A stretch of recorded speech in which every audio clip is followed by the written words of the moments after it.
Welcome to Abundant Feminine, a podcast for my fellow girls where we talk about entrepreneurship, manifesting, and just keep things real as fuck. I am super excited to be joined with every time I check out your page, I feel like I learn something new that you do. So please introduce yourself and what you have created. Okay, great. Thank you. Thank you so much for having me. I'm really honored to be here. My name is Mai, and I own Aloha Paradise Studio and also Aloha Paradise Picnics. I think I started both. Well, Aloha Picnics, I started the business about 3 years ago when we first moved to Hawaii. And then Aloha Paradise Studio was literally born by accident during COVID. And so it's kind of an interesting experience because, with COVID, everyone's lives were kind of like turned upside down. And I was stuck at home because I couldn't do events and weddings anymore. And then a business was born by accident. So, yes, it's been an amazing, crazy journey. That is so awesome. And I really actually didn't realize that it was just through COVID that started. That is super cool. And I feel like I know that you use the law of attraction, the universe kind of conspiring to bring something to you that would bring income and some goodness and creativity in this time when you couldn't do what you were kind of used to doing. Correct, right. So speaking of law of attraction and manifesting, it's kind of interesting because I'm going to go back just a little bit about myself.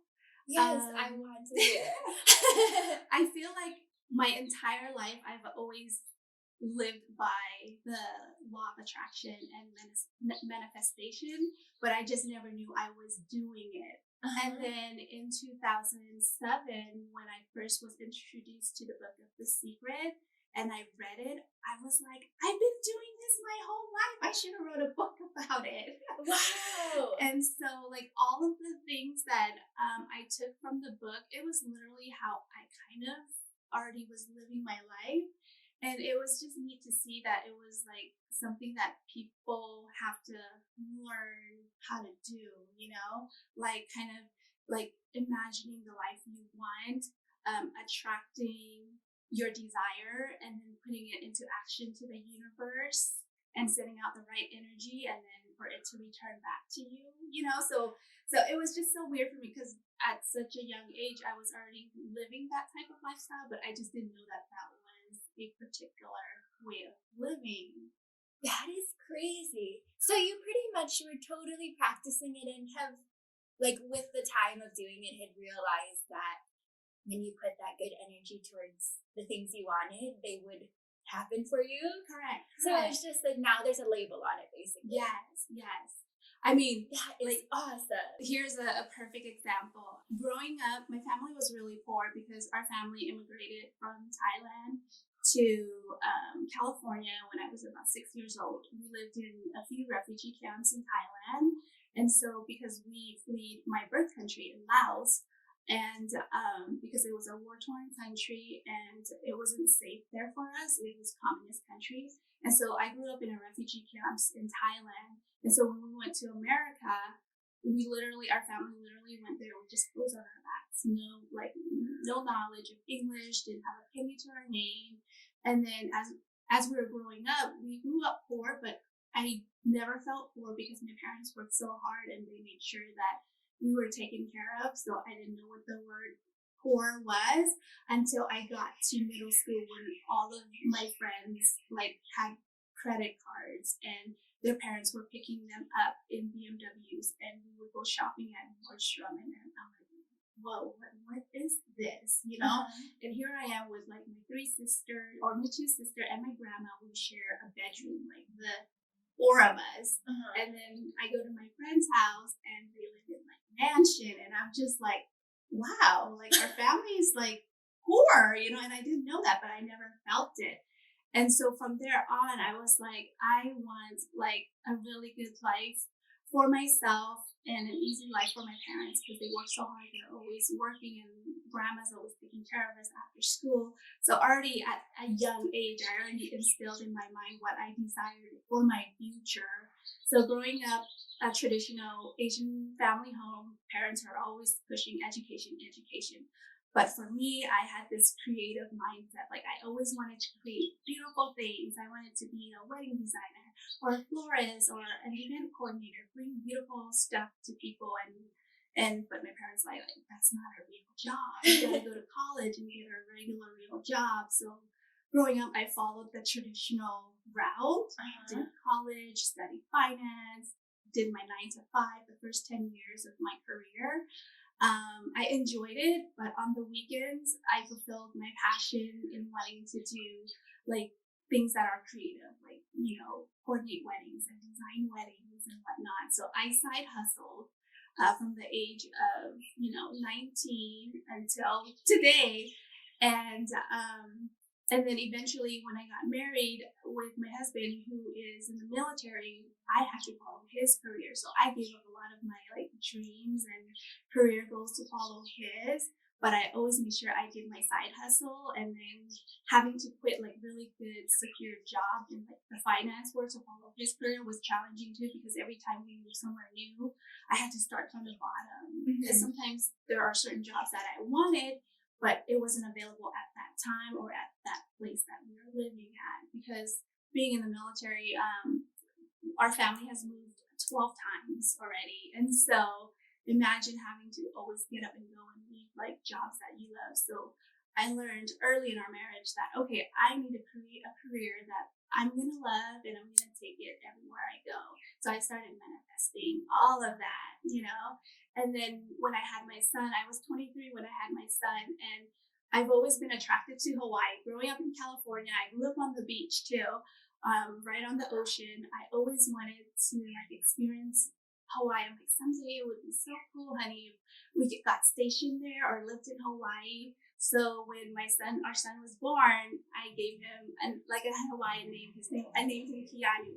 From that day, I was already manifesting. Okay, maybe if I give him a Hawaiian-ish name, we will somehow manifest our dream of living in Hawaii one day. And 20 years later, here we are living in Hawaii, and we're planning our roots here, and it's our permanent home. So that's why I am a true believer in law of attraction and manifestation, because it is real, because I'm living proof that everything that I dreamt of, wanted, I chose that path, and I created everything that would align properly for it to come to life. And so, yeah, it's just crazy that they have a book about it now, I've been living this my whole life. That is just so unreal awesome, and I feel so inspired talking to you and just meeting you for the first time, because the way that Maya and I met was I had a client who wanted to shoot at your studio, and so I came to shoot there and I saw the beautiful place that you created. And I swear, guys, when you walk into the Aloha Paradise studio, you're just feel the good energy and the good vibes of the space, and everything that you exude is so good and pure too. It just feels good to be around you and in that place. So I was just oh my God, I love it here and it's beautiful. And I got to take such awesome pictures there because of how great it is. And so I was just already so impressed by that. And then as I'd watch your stories and stuff, I was just very much inspired by everything that you do. And so I was feeling on my heart I would like her to be on the podcast, but I had no idea how much you practice the law of attraction and manifesting and stuff. Just even without it, I was I need to know what she's doing because it is awesome. And so when I reached out to you and you said, yeah, I've been doing it for 15 years. And I guess even more so, that's just when you put the label on it. Right. I've been doing it without knowing that I was doing it. But 15 years ago, that's when it all hit me oh, this is a thing. Yeah. That must have been really cool too, just to reaffirm everything that you were seeing happening in your life and that you felt to be true is okay, other people think so too. Like, Mhm. it's a thing. Mhm. Yeah. Yeah, I mean I love it. And the beautiful thing about the law of attraction is because I'm a firm believer in it, and I always tell like the younger folks, while you're young right now, create your path and your desire, what you want now, just like put it out there to the world. And think of yourself as a magnet. If you want to attract joy, happiness, positivity, put it out there in the world, and it literally will come back to you. Because I have people, or I know people that are really like down and negative about life, or they utilize like their struggle as a handicap or as an excuse, so they're stuck in a rut, and because that's what they're putting out in the world, that type of energy. And the ones that are putting out energy and like their dreams and goals, and surrounding themselves with the right people too is important, because you have to not only put like your wishes and dreams out to the universe, but also surround yourself with good vibes, good people too, because then it all helps bring everything to life. Yeah. Yes, absolutely. I agree 100% because I think that everybody can relate to if you are around people who are more negative and pessimistic, it just kind of can leave you feeling a bit drained and Mhm. like, well, maybe like my dreams can't happen because like their life is like not working out for them. So it can just make you Right. reflect back. And I think it's really cool to have really positive people that are doing awesome things and living their passion and achieving these great things because it just inspires you like, wow, if we can do it, I can do it. Mhm. And I've seen that a lot in my life, and I'm really grateful that I feel like as I really committed to living a joyful life and a life that I'm happy and where I'm following the things that I enjoy to do, I feel like God has just given me all of these people who are doing it and who are happy and who are just proving to me that all of these things that I dream of and all of this stuff that I read about the law of attraction and manifesting, it totally works. Like, it's crazy to me because I feel like when I first heard about the law of attraction, of course, I think that we're always using it no matter what, but I definitely was in much more of a negative space and would just kind of let my emotions take me wherever they felt like. Like, I wouldn't consciously be like, okay, girlfriend, you need to like pull yourself out of this. I would just kind of let myself feel that way. And so everybody around me, if I spoke about the law of attraction after I watched The Secret, I'm like, this thing is amazing. Have you guys heard about this? And everybody would be like, everyone around me at that point mostly would be like, that's way too good to be true. Like, Mhm. no way. And now I feel like so many people around me, almost everybody around me believes in it, is like consciously trying to enjoy their life and put out that kind of good energy. Like you too, I feel like you kind of just fell into my life, and I'm like, oh my goodness, so cool to see. I know it's so amazing how sometimes the stars just align like perfectly for like people, the right people to come into each other's lives. And I also want to say that like our mind and our mindset and our thoughts is such a powerful thing. What we think and what we put in our mind can totally control the outcome of our life. So I always tell people it's super important to have the right mindset on living your life, because having like that negative energy can totally deteriorate you from like reaching your goals. Yeah. Yeah.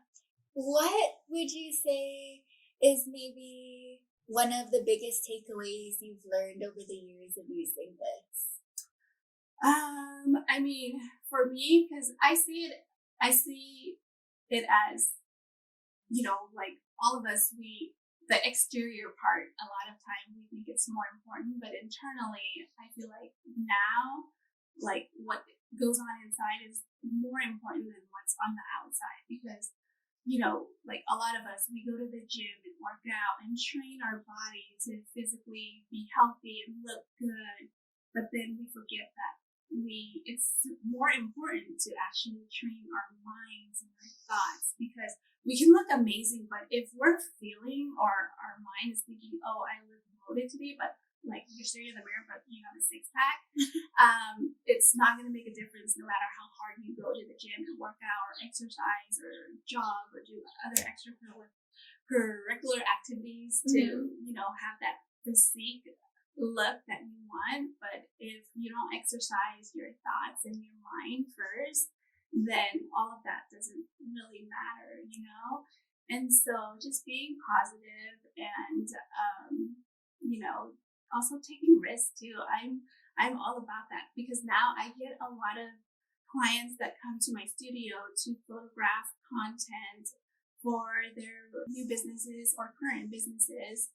And I love hearing their stories on how they started their businesses and their passion. And then I get a lot of people that approach me and will ask me, like, how did you start your business? I always wanted to start a side business, but I'm too scared. I'm in college full time, or I just graduated, but they wanted like a side hustle or a creative outlet. And I just tell them, go for it. You're so young. I mean, you have absolutely nothing to lose. So you young folks out there, if you guys want to start a dream business or experiment with anything, like, jump in and go for it. Because if it doesn't work out, guess what? You can start all over again and hit the reset button.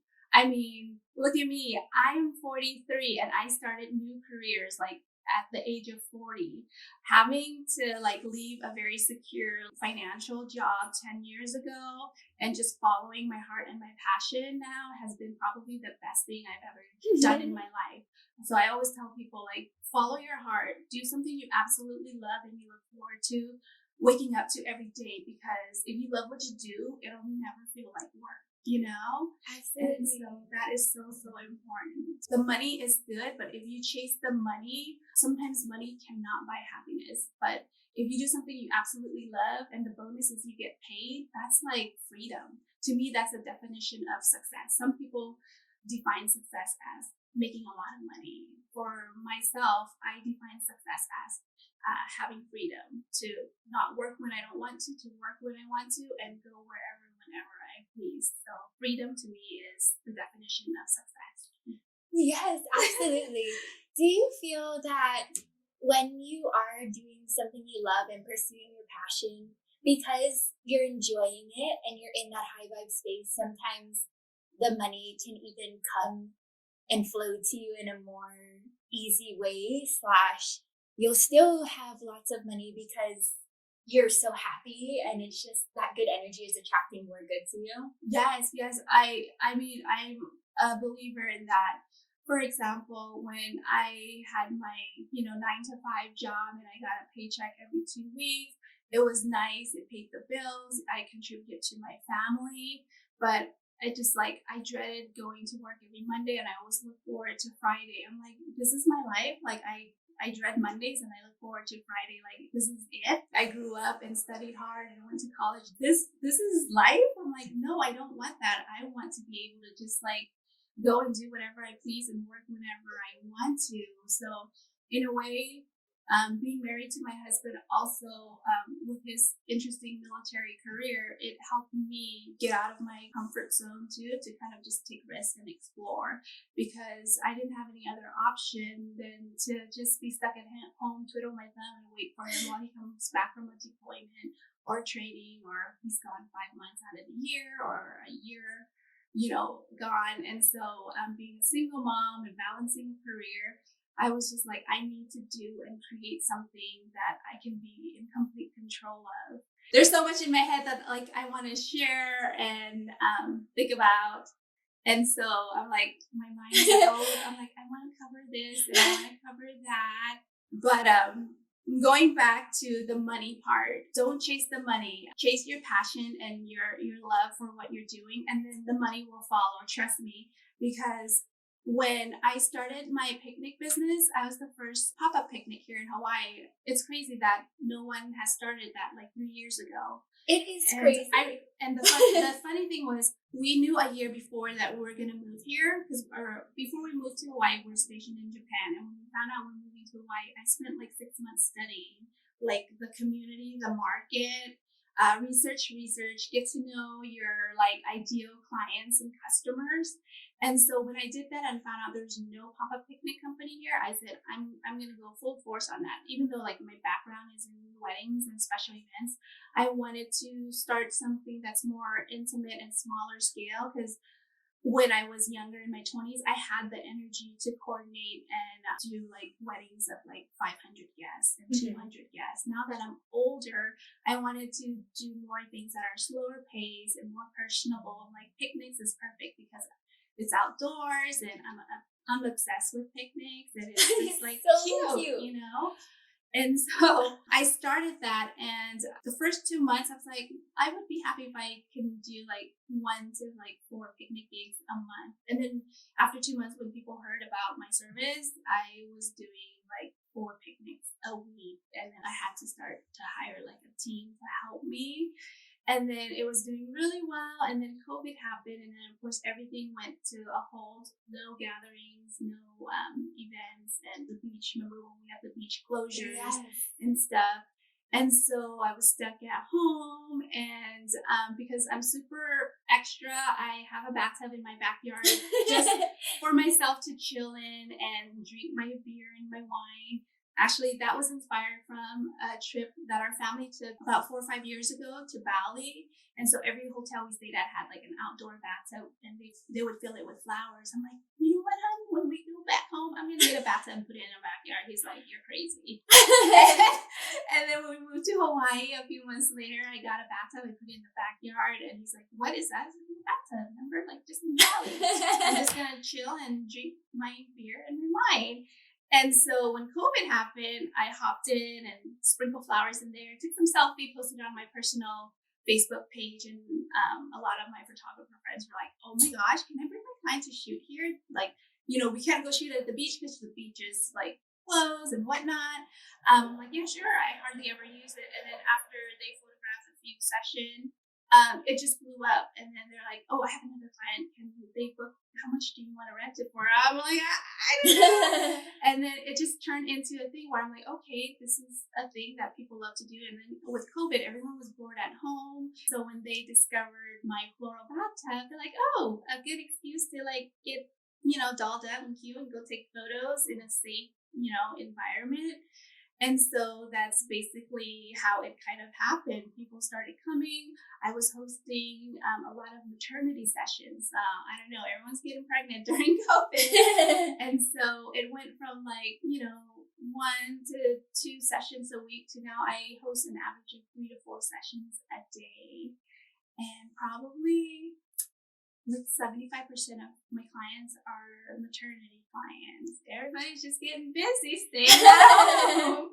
So this is something I absolutely enjoy now because I'm at home. I'm creating a beautiful experience for someone to like document like a huge milestone, whether it's their pregnancy or their 21st birthday celebration, or just because, you know, with their BFF. And here I am, you know, strategically placing flowers in the bathtub. Sometimes the girls are like topless and getting all cute and sexy for their husband or their boyfriend. And so I joke around and I tell people all the time, like, yeah, I literally like pluck flowers out of people's butt cheeks for a living. And like it's blossomed, literally, no pun intended, into like this 6-figure salary, like by accident because of COVID. And so here I am. So I'm telling you guys, like, chase your dreams and your passion and desire, and the money will follow. Like, who would have ever thought that, you know, someone who has a finance background is here in Hawaii, like having her dream job of creating magical experiences, plucking, you know, petals off of people's nipples and butts, and making 6-figure salaries. So it's possible. Like, manifest that, you know, put out all of your desires out there to the universe, surround yourself with the right people, and your dreams will happen, you know, come true. But you have to put in the work too, of course. Absolutely. Oh my goodness. So much of what you say just hits so hard that I'm like almost like tearing up at parts because I'm so inspired and I just know everything that you're saying to be true. And I just learned about this a couple years ago. So it's just so nice to see somebody who's been doing it for longer and to actually see things that, like, all that you've created, is just so stinking awesome. But something that I wanted to touch on that you mentioned is I feel like sometimes we can feel that, okay, this is my passion now. For example, you doing 200 to 500 guest weddings. And it's like, okay, yes, I love this. But now maybe I don't feel like working with so many people and doing all of the crazy hard labor that takes. I think it's cool to see that it's okay to be like, well, actually, now this is my passion. This is how I want to take it. And it's okay. You can make something successful in that way too, without feeling like so stuck in exactly what you were previously doing. Just because you love that at that point doesn't mean that has to be forever. Yes, yes. That is so important too, because as we grow and as we go through different stages in our lives, what I wanted and desired when I was in my 20s is completely different than what I wanted and needed in my 30s and then now in my 40s. And it's okay to shift because that's part of life is we go through this whole growth and change. Change is good and change is healthy for our life. Because if we stay exactly the same, trust me, like that fulfillment of that happiness, it'll be kind of like empty because you'll be like bored or you'll be like, that's it, you know? So it's okay to kind of change your path and your journey. I think more than anything, it's healthy for you because then it keeps you alive and it keeps you challenged and wanting more, you know?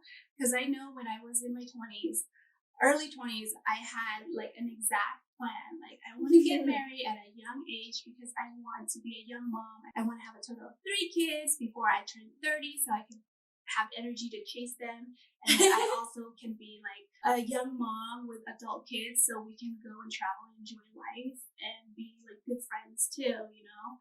And so like right now my son, he's 20 now. And so like wherever we go, sometimes people think we're brothers and sisters, but it's nice to have conversations with him now versus if I was to wait later. But then a lot of things didn't go as I planned. Like I didn't get my 3 kids that I wanted. My body only allowed me to have 1. I went through like a self-pity phase for a few years because of that. But then like again, your mindset, the way you think is so important. Because here I was for a few years feeling like really sorry for myself, like why me? Why can't I have any more kids? It's not fair. Like I know all these people that are unfit moms and they're just popping out babies every year, and here I am. I want to like share more love and raise more like healthy, happy kids, you know, to contribute to the world, and I can't. My body won't allow it. But then I was like, oh my gosh, one day it just hit me like, why am I concentrating on some things that I can't control? And or have here I am. I have a beautiful, healthy child here. I should put all my energy on him and not put energy on like children that I can't have anymore and feel sorry for myself. So when my mind shifted the way I thought, my life just like all these other new opportunities came about. Like I eventually found a nonprofit organization that was close to my heart, and so it was a nonprofit organization that they raise funds and build schools in very remote villages in my birth country in Laos, because Laos is like a very mysterious country in between Vietnam and Thailand. And so they hold the record for being the most heavily bombed country in the world. And so I was able to volunteer and work with them and help raise funds and hosted fundraiser events, and we raised money and built so many schools, and I would fly back and forth to help with the school projects, or we'll go distribute like school supplies to the children and stuff.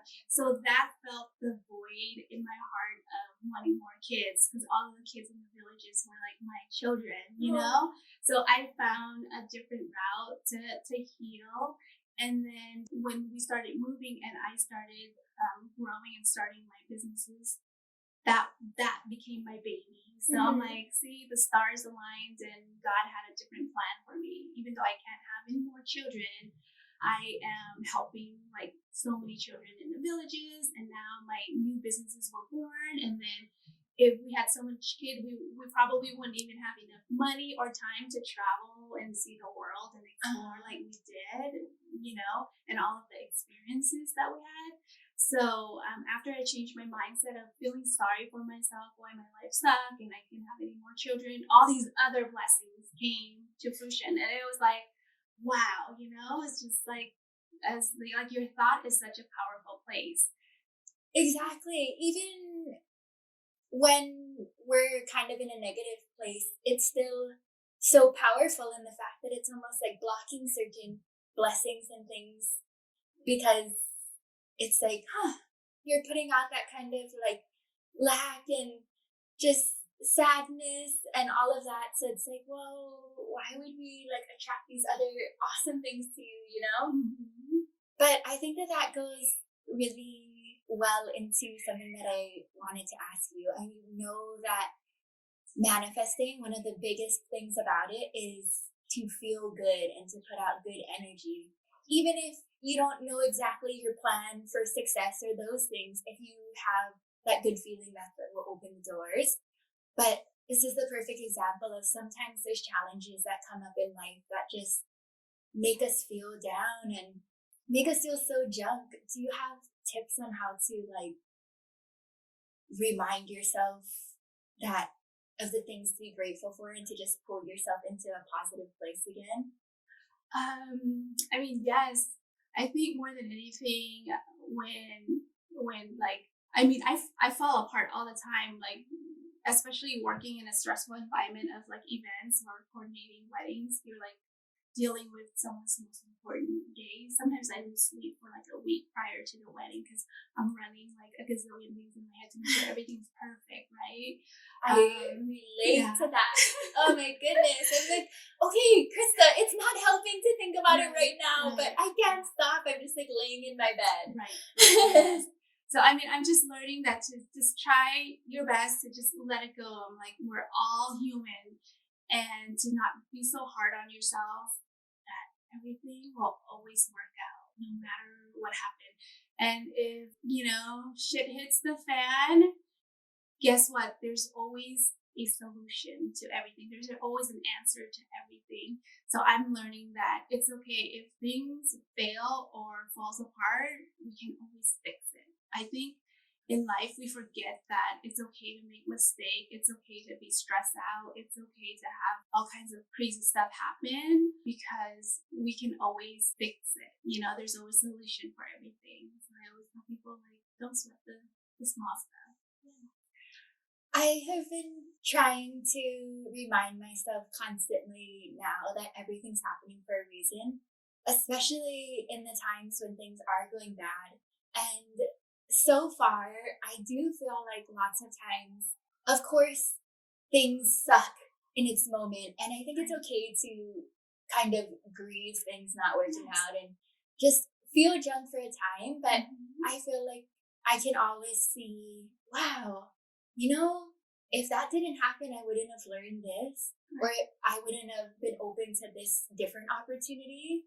Do you feel like you see that in your life? Oh, yes, all the time.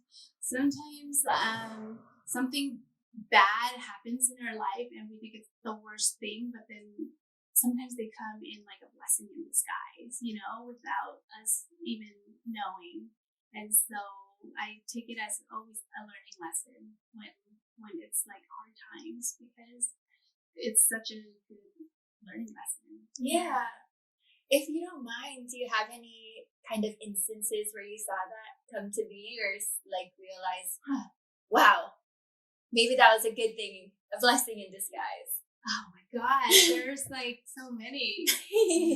Probably one of the hardest mistakes till this day, sometimes I still like ponder on it and I'm learning how to, is my husband and I at a very young age, like we bought our first home when I was 25 years old. Wow. And he was 26. So our son at that time was already like 2 years old. And so we're like, yay, we're doing everything right, like check marking all of the things that we need to do, like college, career, have a kid, now buy a house. Like we're falling into that like traditional guidelines, like right, of the route that we should go. So we bought our home and we worked really hard, and then a year later we're like, let's buy another house.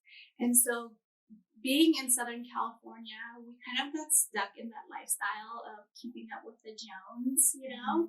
So your friends, you know, get a car, you get a car, your neighbor, you know, purchase a boat, you get a boat, you buy a house, they buy a house, you buy a second home, they buy a second home, and we converted our first home into a rental, and then we moved into our second brand new home.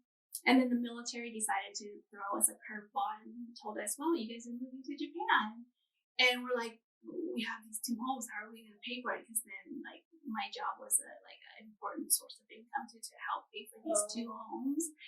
And so we made it work, but then the market crashed. I don't know if you remember, you might still be too young, but in 2008, the housing market crashed. And so the value of both our homes was like cut in half.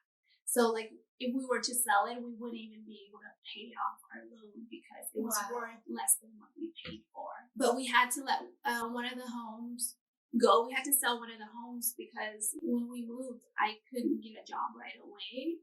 And so I think that was the hardest thing. Like to me, I felt like we somehow failed in life because we were thinking too big out of our comfort zone, you know, financially, taking too much of a risk. And then now we had to sell one of the homes to help relieve our financial burden because I wasn't working at the time because the military moved us. And sometimes it's just hard to like find a job right away. Especially in a different country. Yeah, especially in a different country because you're very limited because I couldn't get work like outside of the military base because I didn't speak the language and I didn't have the type of qualification they needed. So I had to only find a job that's within the military base that is very selected. It's not like in a big city. It's just a small military base where you drive around it within 10 minutes and that's the military base. Yeah. So the availability for the type of jobs were very limited. And so when we did have to sell our house and let it go, it was so heartbreaking because we put so much financial investment into it that we didn't want to let it go, but again we couldn't afford it. And so my mom gave me a gentle reminder that like it's okay, like just take it as a loss because even though like it's a huge financial loss, you guys still have a roof over your head, food on the table, and clothes on your back, and you can always work to make more money and eventually buy, you know, another home. And so she's like, there's worse people in this situation where some people had to file for bankruptcy or are living in the streets or having to live with other families. You know, you guys aren't in any of those situations. You guys are still okay, but you guys just need to let go of the house so it won't be a financial burden where you guys will maybe eventually get to, you know, that stage. And so I think more than anything, it was like a pride thing because we're like, oh my gosh, we did so well in life at such a young age. We already like, by the age of 26, we already were buying our second home and everything. And then now we have to like sell it and let it go. But I see it as a total blessing in disguise because once we sold that house, it was like 50,000 times just lifted off my shoulders and my husband's shoulders. And then we were able to concentrate and put all of our energy on everything else that would help us get back onto the right track, you know? And then eventually when we were living in Japan, when we sold our second house, our first house we kept, and we kept it as a rental for 3 years while we were living in Japan. And then we had tenants that started, you know, paying late on rent. And so we were paying the mortgage. And then when they left the house completely damaged. There were holes in the wall. We had a swimming pool and it was like a swamp. So we had to spend like, you know, thousands and thousands of dollars for the house to like be back to normal where it's safe to live again. So our two homes were like such a financial burden to us. But then I think if we didn't struggle with those two homes and go through all of that struggle, it wouldn't have brought us now to where we're at now, making smarter financial decision and smarter decision overall in life for our family, you know? Yeah. And so sometimes when you're young, I encourage you guys to take risks and make those mistakes because you can still always fix it and repair it and find a solution. And then the most beautiful thing is you're gonna learn such good lessons from it, just like what we did when we were rushing to buy too many homes at such a young age. I think if it wasn't for the military moving us, we wouldn't have any issue. But because the military moved us and I had to quit my job, that's when it got challenging. But the best advice is just like take those risks and go all in head first. I mean, be careful, but don't be afraid to make those mistakes because you can always backtrack and fix it. I mean, look at us now, you know? Exactly Yeah. what I was gonna say. It's like, even though that sounds so hard to deal with and heartbreaking in a way, if you could show yourself in that moment when you're making that decision that you would be living in Hawaii with a beautiful house that it seems like you love, it's like, it would just make you feel so much more at ease. And I mean, from what we spoke about, it sounds like you enjoyed your time in Japan too, right? Oh, yes, absolutely. We loved Japan. And if we could, we would probably live there forever because we were actually stationed there twice from 2007 to 2009. And then we were blessed to, go back there again from 2014 to 2018. And so, again, the military lifestyle is full of challenges in itself in general. And so, but I think it helped build like thick skin for me because I had to be a single mom for so many years. Because even though we were in Japan, my husband was gone a lot. Like every other month, he was gone for 2 months, or he'd come back home for a week, and then he'd be gone for 3 months. He'll come back home for 4 weeks, and then he would be gone for like 6 months. Yeah. So it was like we were like relocated to a foreign country, and then like he was never there. It was just my son and I. But the opportunities there were amazing too because I'm the type of person that wherever I move to, I learn really quick to kind of emerge into the community and build your network and cultivate relationship. And that's like the number one thing that's super important too, is not only should you have a good mindset and positive attitude, but go out there and network and cultivate relationship with people because it is so important to have a community, a group of people that are like-minded and that will help encourage and motivate and push you for you to grow and be better. And so that's what happened when we had to move all the time. I always like found my little clique and we helped each other out. If one of our husbands were deployed, we would help with babysitting or laundry when the mom had to go to work. And also the opportunity of being able to live in Japan provided us a really easy route to travel all over Asia too. So every month our family would just hop over to like a different country, Taiwan, Seoul, Hong Kong, Thailand, Bali, Vietnam, and just go explore and emerge in the culture. Because I feel like traveling is probably the best education outside of like a school. You learn so much more about yourself and the world, and you see life in like a different perspective. Yeah. That is so awesome. That's exactly what I wanted to ask you about more too. Your travels. It seems like you've been blessed to see so many different places and experience so many different things. Would you mind sharing like maybe some favorite moments or lessons or anything that you feel fit? Yes. So in 2007, January, I went back to Thailand and Laos for the first time since my family left the country in 1985. So that was a huge moment for me because this was, my birth country, and I haven't been back since then. And then I had my son with me at that time. He was 5 years old. So here I am going back to my country with my son, who's only heard stories. And I wanted to take him to the village that I was born at. And I was so worried about him, like he might not adapt because I was told the villages didn't have running water, electricity, and all that stuff. So I was more concerned about him. But when he got there, he enjoyed the village life, chased rooster, played with water buffalo in the stream. And I think it was me that had a hard time, like, because I was so adapted to, like, America and the ways of technology and everything.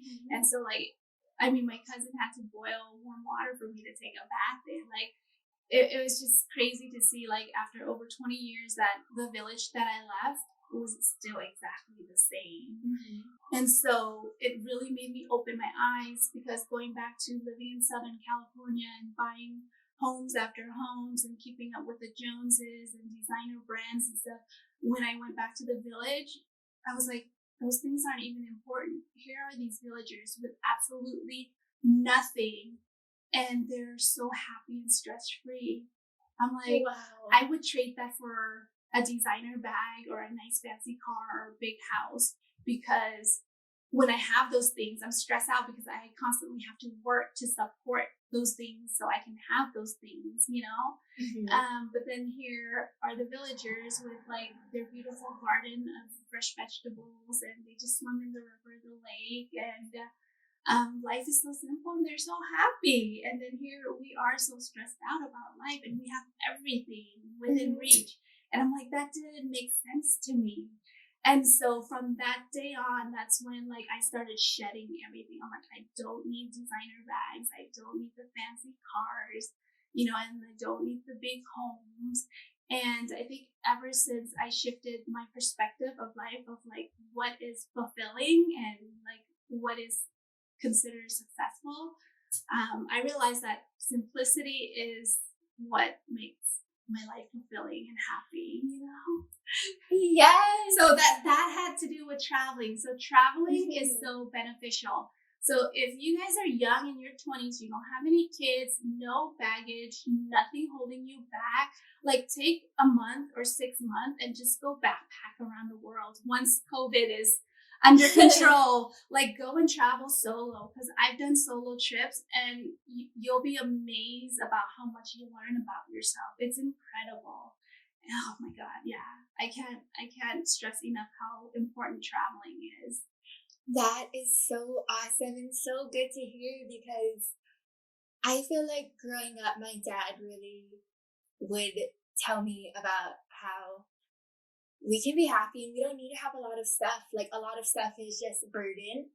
But I think that it's so easy to get caught up in that, of, like, I want to have this beautiful home. And all of a sudden, not to say that you can't have a beautiful home, but it's just making me think about, like, my goals. And it's like, Krista, do you even really want that?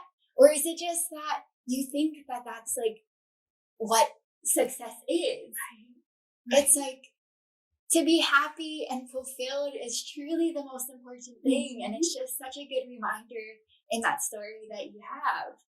And everything you said about traveling totally makes sense. And to just see a different perspective of life, and to just have a wake up call of, like, what's really important, Yes. So traveling was a huge wake up call for me, because I'm not saying, like, don't let go of all, like, the nice things. I still get my nails done and pedicure and, spoil myself here and there. But I thought that was the definition of success, was, having a good career, going to school, having a good career, buying a nice car, having a big home. I had the big, beautiful home, but it was always empty because my husband was gone for, like, a year and a half in the military. And I'm like, we have this beautiful home and we're not even here to enjoy it together. And then, so for me personally, when I stripped all those materialistic things down, it took off the weight off my shoulders, and just for me to concentrate on living a fulfilling life. And so now I'm like, for me, investing in traveling is, like, what I like to do, because I feel like it makes me feel richer when I go travel and learn about these new culture and people and ways of life and experiences. That's, like, richness that will always stay in my heart, and that's something that, like, I won't easily, like, just dispose of, and I'll forget about. Like, I can buy, like, a beautiful pair of shoes or purse, I'm happy for a week or two, and then after that it just sits in my closet. But when I invest in traveling, like, till this day, I still think about all of the beautiful experiences that that just makes me happy on a daily basis when I see little things that remind me, oh, I remember when we were in, Singapore. That reminds me of a time when we were in Taiwan at the night market and stuff like that. Or the smell reminds me of being in Seoul. We were eating kimchi, the best kimchi I've ever had. Oh my goodness. So awesome and so just true. And that's what really matters. Those things that you're going to remember. You're so right that these material things are just like, it's cool and it's like nice for now. It can feel rewarding, but it's so temporary in comparison to these memories that are like really impactful forever. Yes. So good. And you mentioned that you did lots of solo traveling. Do you have any tips on like how to do so and stay safe as like a girl traveling like that and to just experience everything? Yes. So I did a lot of solo traveling in Asia, and you'll be surprised that there are a lot more solo travelers around the world than we could imagine. I feel like a lot of countries are pretty safe. After living in Japan for so many years, every time we hear news about like a shooting or something going on in America, we feel like America's not as safe compared to other countries. Yeah. So for me, when I just went and started traveling by myself, I never once did I felt like I was in danger or in a tough situation. And so there's like lots of hotels that are very like friendly for solo travelers, female solo travelers. There are lots of communities out there and social media groups out there that solely gives you advice and tips on traveling by yourself too. And then if you guys are like anyone ever want to venture out and travel on their own, you can always like reach me too, and I can share some of my tips and stories as well too, my experiences. It's just right now we're just in a different phase because of the pandemic that things are a little bit different, but I'm praying that things will get back to normal soon, hopefully sometime next year, I'm thinking. Yeah. And then that way people can start traveling again. Maybe one day I'll host a fun like boss babe traveling trip to Asia and go see some of like the sources of products that that we see here, and or just go do like a self-love, like kind of like a eat pray love kind of version for like a few boss babes, and go travel and around and just experience a different part of the world, and you'll come back learning so much about yourself and being re-energized and recharged and motivated to like just get more done and execute more of your goals and stuff. So awesome. I feel confident that if that's something on your heart, you will totally execute it one day and it's going to be freaking awesome. Out of curiosity as well, something that I also would love to be able to have one day in my life are babies. And I know that you have a son and he's 20 now, you said, right? So he's all grown up pretty much. Yes. I'm sure he still needs his mommy in a way, but how would you kind of teach him all of this stuff that you came to learn about manifesting and being able to pursue his passions and stuff? Would you mind sharing that? Yeah. When I was a new mom, I immediately told myself, like, I'm not going to be the traditional mom, because I grew up in a very traditional Asian home where education is like forced into you. I'm like, I love the way my parents raised us, but they were so old fashioned that I'm going to tweak some modern ways too, and so take all of the good and instilled it into my child, and then utilize what I've learned growing up, or what I wish I would have, learned or experienced, and then kind of use that as my own version. And again, being a mom, being a parent is a constant learning process. You don't become a mom and then you know it all. Like every stage in like our personal life, we go through different phases of learning and discovering who we are. Same with motherhood. Like when your baby is a baby, we have to learn how to handle our baby. When he becomes a toddler, we have to learn how to be a new mom to a toddler, how to communicate with them. when our child becomes a teenager, we have to learn how to communicate and be a mom to a teenager. So as they're changing throughout their life cycle, we have to change our motherly duties and ways too. So it's constantly learning and we're evolving. Now I'm a different type of mom now because I have an adult child, and so I can't be the same mom I was when he was 5 years old, Of you know? course. So we have to transition and go through the different cycles of motherhood too. But to be able to be a mom that kind of instilled, I've always told him to always follow your heart and your passion, what you love.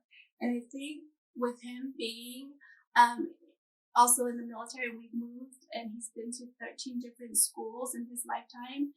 I've learned that because I've met families where they move constantly and they're super negative about, our kids have to leave their schools and start all over. But I always make sure I put out positivity because kids will feed off of our energy, you know? Absolutely. If we're grumpy, negative, stressed, they'll feel it too. And then that's how they'll act too. Their behavior will reflect on our energy. So every time we had to move and leave and pack up our home, I always told my son, like, hey, we're going on a new adventure. You're going to meet new friends and we're going to have like a new home. We can start decorating and you can have a cool new room again. So trying to stay really positive. And so even though he had to move often, he always saw it as an adventure too. Like, that so is awesome. And then the cool thing is he's learned so many new life skills that he wasn't even aware of, because being able to just adapt to new environment every time we move, adapt to new schools, new teachers, new people, new culture. And so once he got into high school and we started traveling, whenever I go to school meetings and stuff, the number one things that I always hear from teachers is your son is so well-rounded. He knows how to hold conversation really well. And so it's nice to hear that, because I think being able to expose him to like different parts of the world and traveling and moving so often, that he naturally learned how to just adapt to his environment. So he can be like 12 years old, but can hold a conversation with a 40-year-old adult, or hold a conversation with a kid in, Thailand, or we can go to Washington, D.C. to explore a museum, and he's able to have a conversation with like the tour guide about random questions and things like that. So he's so adaptable. And those are skills that sometimes even our adult lives, we are still struggling with, how to learn how to adapt. So he is able to already pick up those skills and traits and be able to read people really well too. So I think being a parent, encouraging our children and just guiding them in a like positive way, instead of like kind of like forcing them to go a certain route, is probably the most rewarding. Because for me, I remember growing up when I would come home with like straight A's. One was an A-, and my strict dad would look at my report card instead of going, "Oh, good job, you got all straight A." He's like, "Why did you get an A- in this class?" And till this day, I still remember like, "Oh my gosh, like I got straight A, but it wasn't good enough." And so I had to learn as a parent to like not to be so hard on our son, because he is more of the creative side versus the academic side. So we learned how to identify that at an early stage. So because before we would like be so hard on him with math, I'm like, why do you suck at math? You're Asian, you should be good, So we had this expectation of him, like he should be just naturally good at math. And he wasn't. Yeah. He was great in everything else, English and science and art. He just did so well. Instead of praising him and doing good in all those other subjects, we kept like concentrating on like, why aren't you getting better grades in math? We got him private tutors and everything. And then that's when like I stepped back, like, wait a minute, I'm being like my dad, like, just concentrating on the one thing that isn't great versus all the other great things that he's doing. And overall, he's like a great kid, but I'm not giving him credit for that. Instead, that's so awesome to become aware, and just, even if we're not being perfect all the time, it's like, that's a cool thing to speak to the fact that doesn't mean you have to keep being down on him about math. You can be like, okay, wait a minute, like become aware and change how you're speaking about those things and start instead really encouraging him about the things he is good at, right? Yes. It's important. Yeah, so that's what we did. He loves art, he loves the camera, he loves photography, he loves videography. So when we learned that those were his strong traits, being creative, that's when we invested and encouraged him, to even hone his skills more. And so now he's, in college studying digital media, and he's a freelance videographer, and he loves it, Yeah. And so I'm that parent that like will tell like any kid, like, you don't have to go the traditional route, because the traditional route was safe back in the days. But now with technology, social media, you can be on social media and have a full-blown career. There's no need to like go the traditional route. There's not one right way to be successful in life. There's so many multiple ways.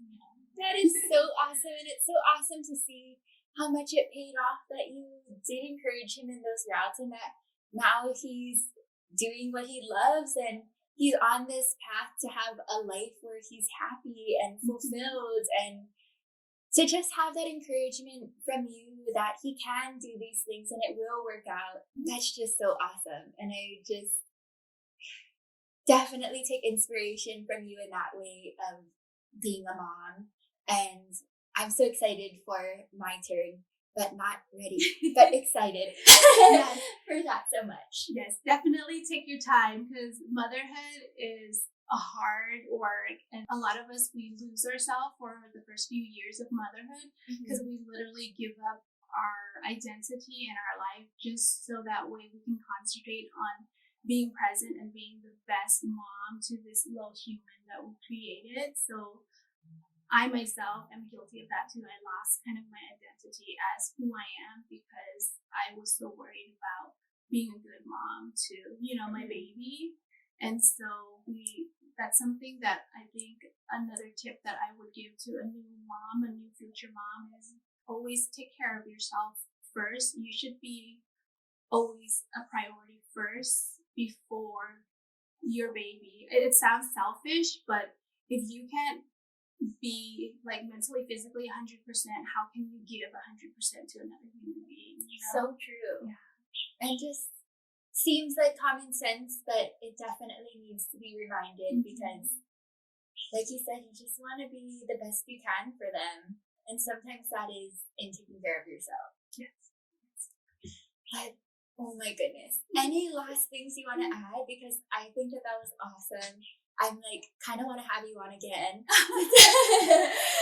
I mean, I'd love to come back because there's going to be a lot of changes and growth with, Aloha Paradise Studio. I'm relocating to a new location. It's just down the street from my house.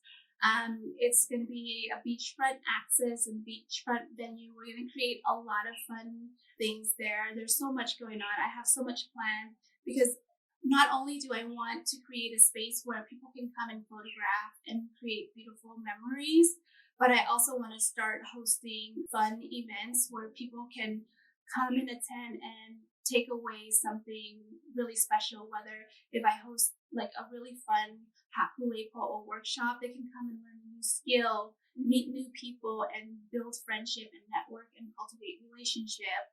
Or maybe one day do an event where we host and invite all of small businesses and kind of do like a little vendor fair so we all can network and showcase our work. So I want to be more involved with the community, and then maybe one day host a fundraiser event where we can do some fun event and raise funds, and we can donate and do scholarship to like small businesses or up and coming entrepreneur that wants to start a business, and give them like a scholarship to start off their business by like helping fund their website or branding materials and things like that. So that's kind of like the route I'm shifting to. Not only will like the studio be like a place where you can take beautiful pictures and capture beautiful, amazing content, but also support the community that are the clients and whatnot too.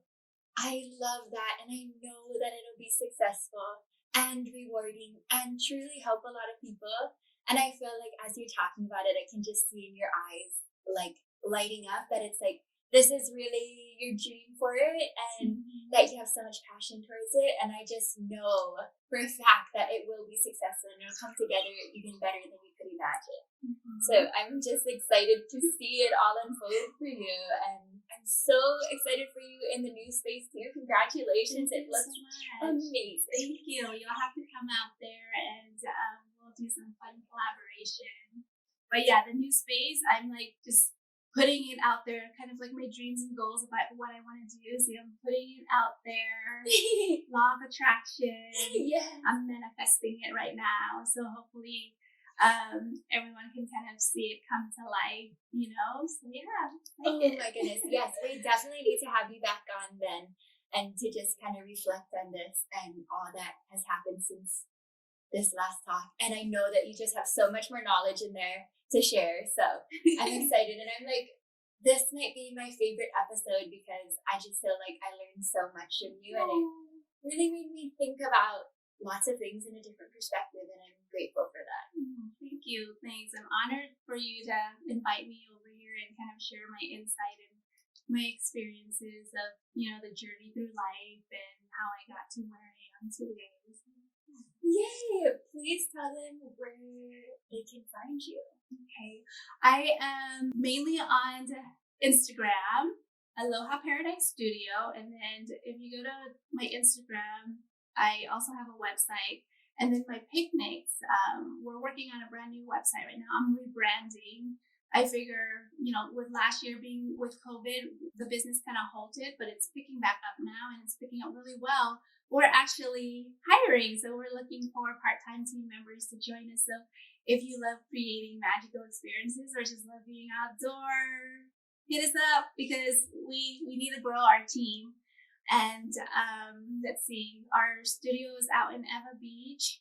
And other than that, we'll be here. Yes. Tell them the picnic Instagram. Oh, yes. It's under Aloha Picnics. Oh, I'm so excited. I love everything you do. It's always so beautiful and like looks so peaceful and nice and fun.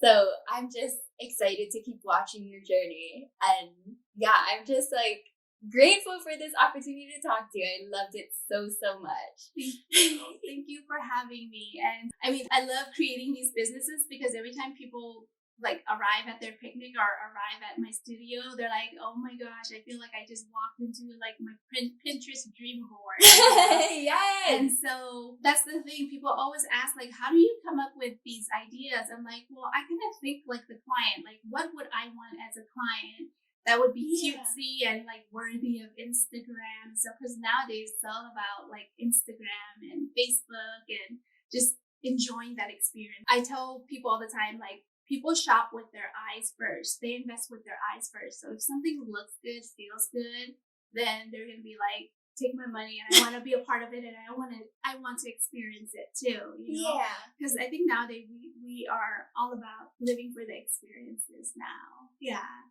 So just like with traveling, if it's something fun and I can experience it and create beautiful memories and want to be a part of it, I want to invest in it. Yeah. Yes. So good. Everything is like so valuable and impactful. I'm like, just can't wait to go and listen back to this like once a week or something crazy.